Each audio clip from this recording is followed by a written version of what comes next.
ఇప్పుడు మీరు అడిగారు లూలు గ్రూప్ గురించి మీరు అడిగారు. గతంలో చంద్రబాబు నాయుడు గారు రెడ్ కార్పెట్ వేసి వాళ్ళు మేము రావన్నా మీరు రాండి, మంచి బీచ్ ఉంది, అద్భుతమైన సిటీ, కన్వెన్షన్ సెంటర్ కడదామన్నారు. అది కానీ వచ్చి ఉంటే ఈరోజు మనకి ఈ రీజన్ అంటే ఈ ప్రాంతంలోనే అతి పెద్ద కన్వెన్షన్ సెంటర్ వచ్చేది, హోటల్ వచ్చేది, కనీసం 20,000 మంది చేశారు.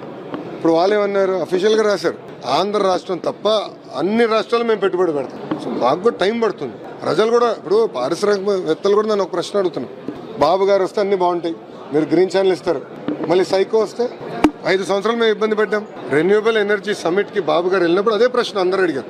మీరు అన్ని బాగా చేస్తారు సార్, అన్ని సెట్ చేస్తారు, మీరు మమ్మల్ని ప్రోత్సహిస్తారు, మమ్మల్ని వెనకాల పరిగెత్తిస్తారు, మళ్ళీ పొరపాటున సైకో వస్తే మళ్ళీ మా పరిస్థితి ఏంటి? ప్రజలు కూడా గమనించాలా. ఎందుకంటే ఇట్లా ఒక సైకో అనే వ్యక్తి ముఖ్యమంత్రి అయినప్పుడు రివర్స్ టెండరింగ్ పేరుతో ఆ రోజు పీపీఎల్ క్యాన్సిల్ చేసి మొత్తం గందరగోళం సృష్టించాడు. దానివల్ల ఈరోజు కరెంట్ ఛార్జీలు కూడా పెరిగినాయి, పారిశ్రామికవేత్తలు కూడా ఇబ్బంది పడ్డారు. ఇప్పుడు లూలు గ్రూప్ లాంటి వ్యక్తులు ఇంకా ఆంధ్ర రాష్ట్రానికి వైపు వచ్చేదానికి కొంచెం ఆలోచిస్తున్నారు, భయపడుతున్నారు. ఎందుకంటే పొరపాటున మళ్ళీ అతను వస్తే ఏంటని.